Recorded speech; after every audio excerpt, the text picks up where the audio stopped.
आज हम आपके सामने भारत की आज़ादी की तारीख का एक ऐसा अध्याय पेश कर रहे हैं जो कुर्बानी, त्याग और गुप्त संघर्ष से रोशन है। यह है रेशमी रूमाल आंदोलन की कहानी। सन 1914 में जब प्रथम विश्व युद्ध शुरू हुआ, दुनिया के नक्शे बदल रहे थे, सल्तनतें बिखर रही थीं और उपनिवेशवादी ताकतें अपने प्रभाव और प्रभुत्व को बढ़ा रही थीं।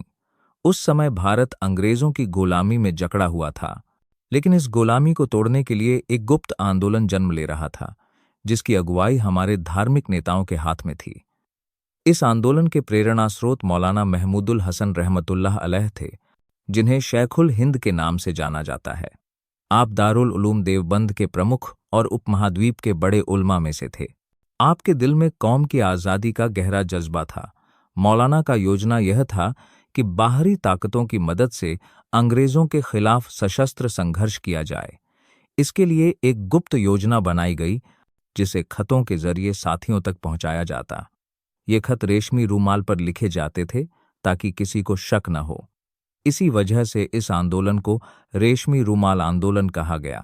मौलाना महमूदुल हसन रहमतुल्लाह अलैह ने तुर्की, अफगानिस्तान और जर्मनी से संपर्क किया, क्योंकि ये ताकतें अंग्रेजों की विरोधी थीं। योजना यह थी कि उत्तर पश्चिम से कबायली इलाकों के रास्ते हमला करके दिल्ली को आज़ाद कराया जाए।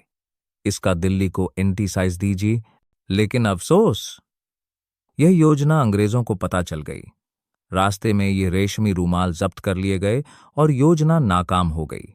मौलाना महमूदुल हसन रहमतुल्लाह अलैह को गिरफ्तार करके माल्टा की जेल में भेज दिया गया, जहां उन्होंने लगभग 3.5 साल का एकांत कारावास सहा। यद्यपि यह आंदोलन अपने प्रत्यक्ष उद्देश्य में सफल न हो सका, लेकिन इसने भारतीय जनता में आज़ादी की लौ जगा दी। यह संघर्ष इस बात का प्रमाण है कि उलमा ने सिर्फ शिक्षा और अध्यापन तक खुद को सीमित नहीं रखा, बल्कि आज़ादी के लिए व्यावहारिक कुर्बानियां भी दीं।